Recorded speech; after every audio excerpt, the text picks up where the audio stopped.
તમારું સ્વાગત છે મારા રસોડામાં। આજે આપણે ખમણ ઢોકળા જેવા જ દાળ ચોખાના ઢોકળા બનાવીને તૈયાર કરીશું। જે રેગ્યુલર ઢોકળા જેવા જ, પરંતુ ટેસ્ટ એટલો સરસ અને ફૂલીને ખમણ જેવા બનીને તૈયાર થશે। સાથે આપણે ચટપટી ચટણી પણ બનાવીને તૈયાર કરીશું। તો પહેલાં આપણે અહીંયા ચોખા લઈશું। તો સાદા ચોખા, જે ખીચડીના ચોખા હોય, 1 કપ ભરીને મેં ચોખા લીધા છે। સાથે 1 કપ ભરીને અહીંયા ચણાની દાળ લીધી છે। હવે દાળ અને ચોખાને બંનેને આપણે 2-3 વખત ધોઈ લઈશું। જે ડોળું પાણી હોય ઉપરનું એ નીકળી જાય ત્યાં સુધી। તો એકદમ સરસ રીતે 3-4 પાણીથી ધોઈ લીધા હતા મેં, અને પાણી નીકળી જાય પછી ચોખ્ખું પાણી થાય ત્યાં સુધી ધોયા।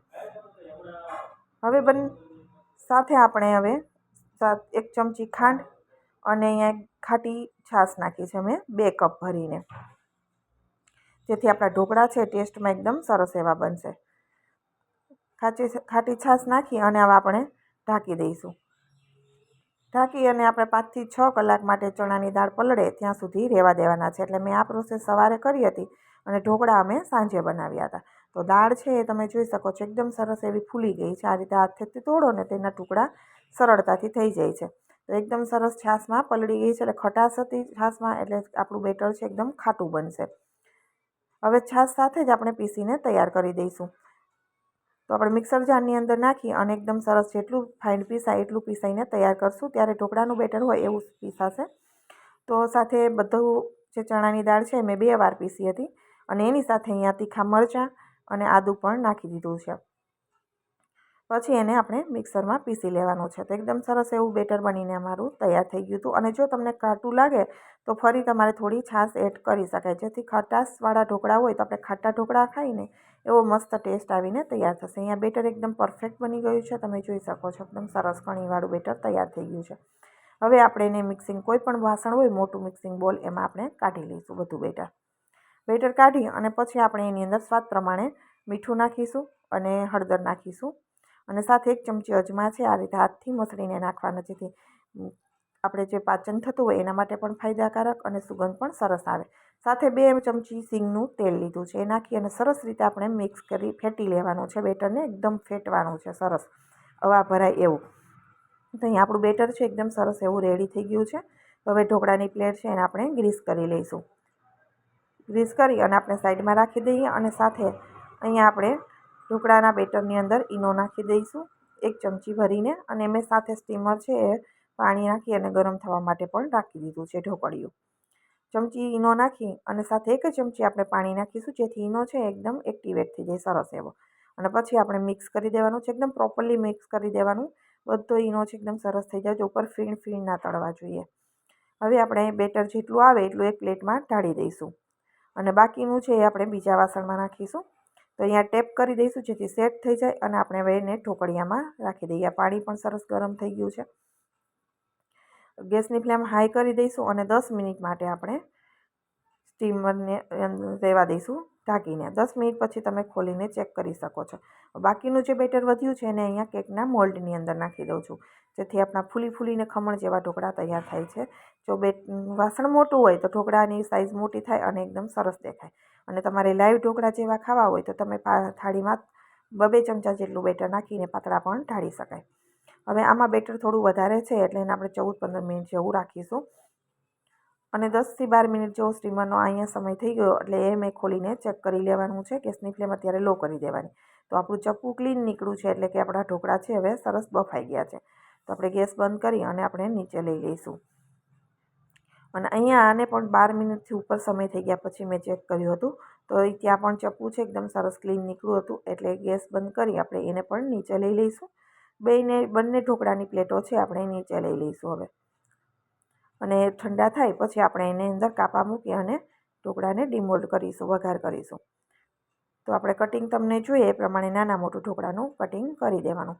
આપણે આથો નથી લીધો, પરંતુ ઢોકળા એટલા સરસ બનશે। જે લોકોને આથો નથી ખાઈ શકતા એ લોકો માટે આ ખાસ છે કે તમે આ મેથડથી ઢોકળા બનાવશો તો પણ તમારા ઢોકળા ખાટા બનશે, અને આથો લાવવાની ઝંઝટ બિલકુલ નથી। તો અહીંયા આપણે હવે ઢોકળા છે એને ડિમોલ્ડ કરી દઈશું પ્લેટમાંથી। આ રીતે ઊંધી કરી ઉપર ટેપ કરશો એટલે ઢોકળા નીકળી જશે એકદમ સરસ એવા। અને તમે ઉપરથી ને જાળીદાર છે, સાઈડમાંથી પણ હું તમને બતાવીશ, એકદમ સરસ અને પરફેક્ટ આપણું બેટર બન્યું હતું અને ટેસ્ટ દાળ ચોખાના છે એટલે ખૂબ જ સરસ એવો આવશે. અને ખાટી છાશના લીધે ઢોકળા છે એકદમ સરસ એવા ટેસ્ટી બને છે. જો તમને ખાટા ઢોકળા ન પસંદ હોય તો તમારે મોળી છાશ લઈ શકાય. હવે આપણે કટિંગ કરી દઈશું અને ત્યાર પછી આપણે વઘાર કરીશું અને છેલ્લે આપણે ચટણી બનાવીશું ઢોકળા માટે.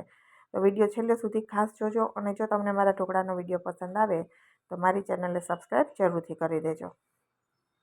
હવે આપણે ઢોકળાનો વઘાર કરીશું. તો વઘાર માટે આપણે 2 મોટી ચમચી જેટલું તેલ નાખીશું. તેલ ગરમ થાય એટલે રાઈ, મરચાં અને મીઠા લીમડાના પાન નાખી દઈશું. સાથે આપણે અહીંયા ચપટી હિંગ નાખી દઈશું અને સરસ રીતે આપણે મિક્સ કરી દેવાનું છે. અને આપણા ઢોકળા છે જાડા છે એટલા માટે આપણે ખમણ જેવો જ વઘાર કરીને તૈયાર કરીશું. તો 1/4 કપ જેટલું આપણે પાણી નાખ્યું છે અને પાણીને આપણે સરસ રીતે ઉકાળી દઈશું. અને સાથે આપણે ખાંડનો ઉપયોગ થોડો કરીશું કેમ કે માટી ખાટી છાશ છે અને ઢોકળા પણ એકદમ ખાટા જ બનાવ્યા છે. તો સાથે 1 ચમચી અહીંયા ખાંડ મેં નાખી છે જેથી એકદમ ખાટા મીઠા આપણા ઢોકળા ટેસ્ટમાં લાગશે. મિક્સ કરી દઈ પ્રોપર આપણે એને કૂક કરવાનું થોડી વાર માટે અને પછી જે પાણી છે વઘારનું એ આપણે ઢોકળાની ઉપર ફેલાવી દઈશું. તો એકદમ સરસ આપણા ઢોકળાનો વઘાર પણ સુગંધ પણ સારી આવશે અને ટેસ્ટ પણ સરસ આવશે. દાળ ચોખાના ઢોકળા છે પણ તો આ રીતે વઘાર કરીને નાખશું ને ટેસ્ટ એકદમ સરસ આવે છે. તો આપણા હવે ઢોકળા બનીને તૈયાર થઈ ગયા છે અને સાથે આપણે ચટણી પણ બનાવીશું. તો અહીંયા બીજી પ્લેટ આપણે જે રેડી કરી હતી એમાં પણ એ જ રીતે આપણે વઘારને સ્પ્રેડ કરી દઈએ. અને હું પીસ કાઢીને પણ તમને બતાવી દઉં કે એકદમ મોટા અને ફૂલેલા પીસ બનીને તૈયાર થઈ ગયા છે અને જાળીદાર તમે જોશો ને તો એકદમ સરસ એવા ફૂલ્યા હતા. તો અહીંયા મેં નજીકથી પણ તમને બતાવી દીધા છે. હવે આપણે ઢોકળાની ચટણી બનાવીશું. તો મિક્સર જાર લઈ એની અંદર તીખા મરચાં જોઈએ પ્રમાણે મરચાંનો ઉપયોગ કરવાનો. સાથે આપણે આદું નાખીશું અને લીલા ધાણા. ફુદીનાની ફ્લેવર પસંદ હોય તો ફુદીનાના પાન પણ નાખી શકાય. અને ઢોકળાના 3 પીસ સાથે મીઠું, ખાંડ અને લીંબુનો રસ અને સાથે આપણે જીરું નાખીશું. તો આ રીતે ઢોકળાની ચટણી બનાવશો ને ટેસ્ટ ખૂબ સરસ આવે છે. ઢોકળામાંથી ઢોકળાની ચટણી બનીને તૈયાર થાય છે. સાથે 1/4 કપ જેટલું પાણી નાખી અને આપણે પીસી લેવાનું છે.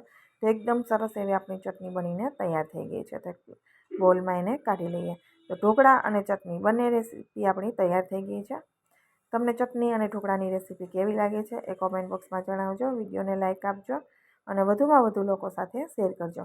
જે લોકોને આથાવાળું ખવાતું નથી, ખાઈ નથી શકતા એ લોકો માટે ખાસ છે કે તમે આથા વગર પણ ખાટા એકદમ સરસ ઢોકળા આ રીતે બનાવીને તૈયાર કરી શકો છો અને ટેસ્ટમાં પણ એકદમ સરસ એવા બને છે. તો જરૂરથી ટ્રાય કરજો. અને નજીકથી પણ મેં તમને બતાવી દીધા. એકદમ પોચા બન્યા છે, જાળીદાર બને છે અને એકદમ સરસ બને છે. ચટણી પણ એટલી ટેસ્ટી બને છે. તમે જોઈ શકો છો ખમણ જેવા લુકમાં અને ટેસ્ટમાં પણ એટલા જ સરસ બનીને તૈયાર થઈ ગયા છે આપણા દાળ ચોખાના ઢોકળા. ફરી મળીશું નવા વિડીયો સાથે. આવજો.